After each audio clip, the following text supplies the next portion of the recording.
కెనాల్లో నీళ్లు ఆపగలిగినప్పుడు, నీళ్లు పారనప్పుడు, లేకపోతే క్రాప్ నీళ్లు డ్యామ్లో నీళ్లు ఉన్నా కూడా చేయాలని అనుకుంటే క్రాప్ హాలిడే డిక్లేర్ చేస్తే తప్ప మోడర్నైజేషన్ కార్యక్రమాలు చేయలేము.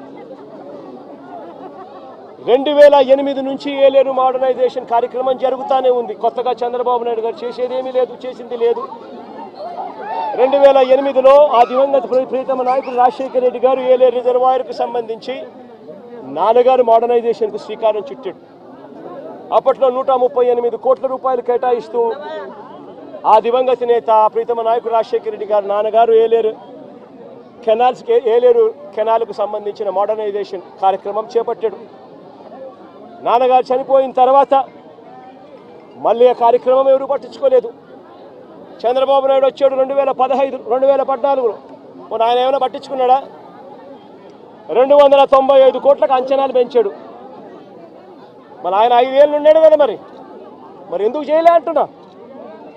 ఆయన కాలంలో కరువు, కనీసం ఈ మాదిరిగా అన్న వర్షాలన్నా ఎక్కువ పడతా ఉండి రిజర్వాయర్లు పూర్తిగా నిండిపోయి ఉన్నాయి.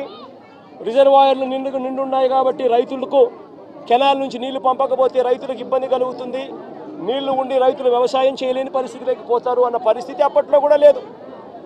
చంద్రబాబు నాయుడు గారు కరువు ఇద్దరు కవలలే. ఆ చంద్రబాబు నాయుడు గారు 5 సంవత్సరాలు కూడా పరిపాలన చేశాడు, అంతా కరువే. మరి 295 కోట్లకు అంచనాను ఆయన పెంచిన వ్యక్తి 5 ఏళ్ళు టైం ఉన్నది. 2015 ఏప్రిల్లో అంచనా వ్యయాన్ని 295 కోట్లకు కమిషన్ల కోసం పెంచాడు. మరి పెంచిన ఆ వ్యక్తి ఎందుకు చేయలేదని అడుగుతా ఉన్నా. 2008 నుంచి 2023 దాకా, అంటే మా ప్రభుత్వం దాకా కూడా, ఇంకా మా ప్రభుత్వంలో వైఎస్ఆర్సీపీ ప్రభుత్వంలో ఇంకా చేయలేకపోయే మోడర్నైజేషన్ అనుకున్నంత వేగంగా అనేదానికి కారణమన్నా ఉంది. కారణం ఏమిటంటే ప్రతి సంవత్సరము బ్రహ్మాండమైన వర్షాలు పడతా ఉన్నాయి, రిజర్వాయర్లు పూర్తిగా నిండున్నాయి. ఆ టైంలో క్రాప్ హాలిడే డిక్లేర్ చేసి రిజర్వాయర్ నిండుగా పెట్టి క్రాప్ హాలిడే డిక్లేర్ చేసి రైతులను ఇబ్బంది పాలు చేయడం ఇష్టం లేక కొద్దో గొప్ప మోడర్నైజేషన్ కార్యక్రమంలో కొద్దో గొప్ప మేము అనుకున్నంత వేగంగా చేయలేకపోయి ఉండొచ్చు. కానీ చంద్రబాబు నాయుడు గారి హయాంలో అంత కరువే ఉన్నప్పుడు ఆయన ఎందుకు చేయలేదని అడుగుతా ఉన్నా. ఆ 5 సంవత్సరాలు ఏమాత్రం చేశాడని అడుగుతా ఉన్నా.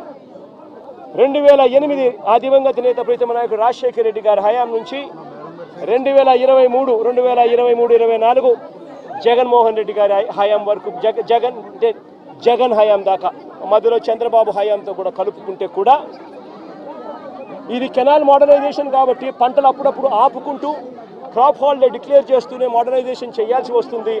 ఒకవేళ రిజర్వాయర్లో నీళ్లు ఉన్న పరిస్థితి అయితే, ఇటువంటి పరిస్థితుల్లో ఈ మొత్తం సంవత్సరాలు కలిపి 2015 నుంచి 2023-24 దాకా చూసుకుంటే కూడా ఈ 9 ఏళ్ళు కలిపితే కూడా అందరి ప్రభుత్వాలలో కూడా ఖర్చు పెట్టింది ఎంత అనంటే కేవలం 95 కోట్ల రూపాయలు.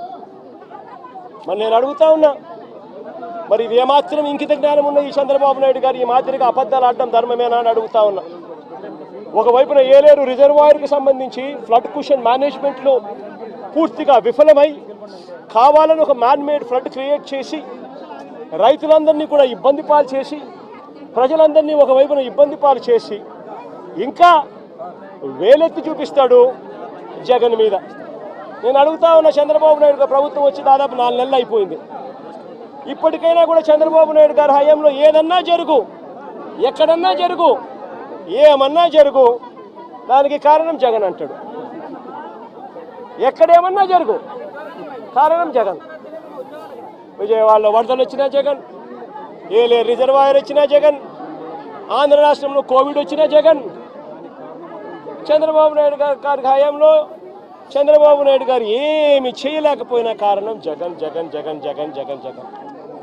అయ్యా చంద్రబాబు, 4 నెలలు అయిపోయినాయా నీ ప్రభుత్వం వచ్చి, ఇంకా జగన్ జగన్ జగన్ జగన్ అని చెప్పి జగన్ నామం చేయడం కాదు నువ్వు చేయాల్సింది.